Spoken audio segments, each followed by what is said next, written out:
PhonePe आणि Google पे ही लोकप्रिय mobile payment apps आहेत. आपल्याला घरबसल्या मोबाईलच्या माध्यमातून कोणालाही पैसे पाठवता येतात. इतकंच नाही तर mobile recharge, electrical bill, cylinder payment तुम्ही घरबसल्या करू शकता.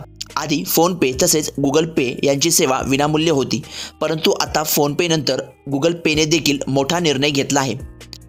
आता गुगल पे युजर्सना कन्व्हिनियन्स फी मोजावी लागणार आहे. युजरच्या खिशाला चार्ट बसणार आहे. गुगल पे युजर्सकडून प्रीपेड रिचार्ज ट्रान्झॅक्शनसाठी ₹3 अतिरिक्त शुल्क आकारण्यास सुरुवात केली आहे.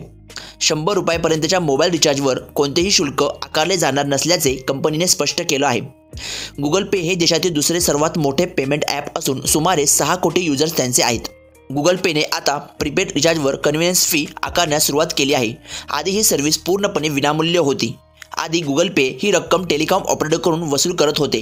आता मात्र युजरच्या खिशाला चार्ट बसणार आहे.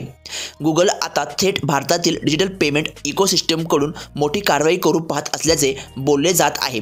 गुगल पेने सध्या केवळ प्रीपेड मोबाईल रिचार्जवर कन्व्हिनियन्स फी आकारण्यास सुरुवात केली आहे. मात्र इलेक्ट्रिकल बिल पेमेंटसारख्या इतर ट्रान्झॅक्शन फी असणार नाही. तसेच खाजगी मर्चंट UPI ट्रान्झॅक्शन देखील अद्याप मोफतच राहणार असल्याचे समजते.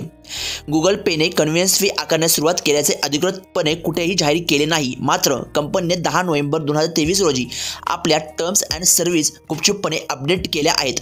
टर्म्स अँड सर्व्हिसमध्ये गुगल फी नावाच्या अटीचा समावेश करण्यात आला असून मोबाईल रिचार्जवर थोडे शुल्क आकारण्यात येतील असा उल्लेख करण्यात आला आहे.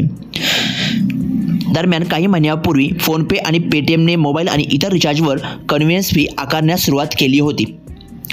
गुगल पेने घेतलेला हा निर्णय तुम्हाला योग्य वाटतो का? आम्हाला कमेंट करून नक्की सांगा.